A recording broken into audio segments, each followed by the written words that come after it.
ठाकरेंच्या शिवसेनेचे संभाजीनगरमधील पराभूत उमेदवार राजू शिंदे यांनी फेरमतमोजणीसाठी काय म्हटले तेही बघूया। राज्यात महायुतीला घवघवीत यश मिळालेलं आहे, मात्र त्यानंतर अनेक पराभूत उमेदवारांनी ईव्हीएमवर आक्षेप घेत तक्रार अर्ज केलेली आहे। असेच एक उद्धव ठाकरेंचे शिवसेनेचे उमेदवार आहेत आपल्यासोबत राजू शिंदे, यांच्याशी आपण बातचीत करणार आहोत। त्यांनी देखील अर्ज केलेला आहे। नेमकं तुम्ही काय अर्ज केलेला आहे, किती रुपये भरलेले आहे, तो कशासाठी अर्ज केला?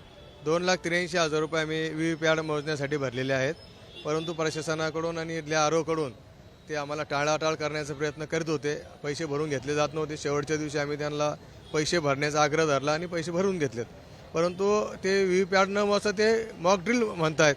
आमचं म्हणणं आहे की व्हीव्हीपॅट मोजायची, मग ती चिठ्ठी जी पडते ती चिठ्ठी आम्हाला बघायची, कोणती पडलेली आहे, किती पडलेली आहे। मला असं वाटतं की ते मुद्दाम टाळण्याचा आणि कोर्टात जाण्याचा सल्ला देत आहेत। मला असं वाटतं की व्हीव्हीपॅट मोजण्याचा सुप्रीम कोर्टाचा आदेश आहे 5%, तर त्याच्यामध्ये आम्ही 6 बूथ मागितले, त्यांनी मोजून दिले पाहिजे आम्हाला।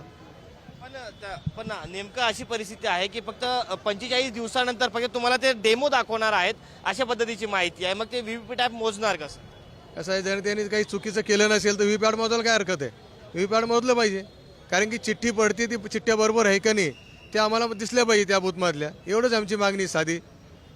रिकाउंटिंग जर करायची असेल तर न्यायालयाची परवानगी त्याला लागते, त्यानंतरच रिकाउंटिंग केली जाते।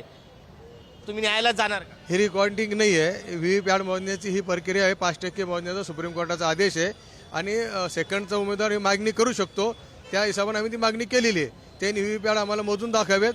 अगर व्हीव्हीपॅटमध्ये काही शंका नसेल तर काही अडचण नाही, आमचं काही म्हणणं नाही। कॅमेरा पर्सन अमोल वाघुलेसह मी सचिन जिरे, पुढारी न्यूज, छत्रपती संभाजीनगर।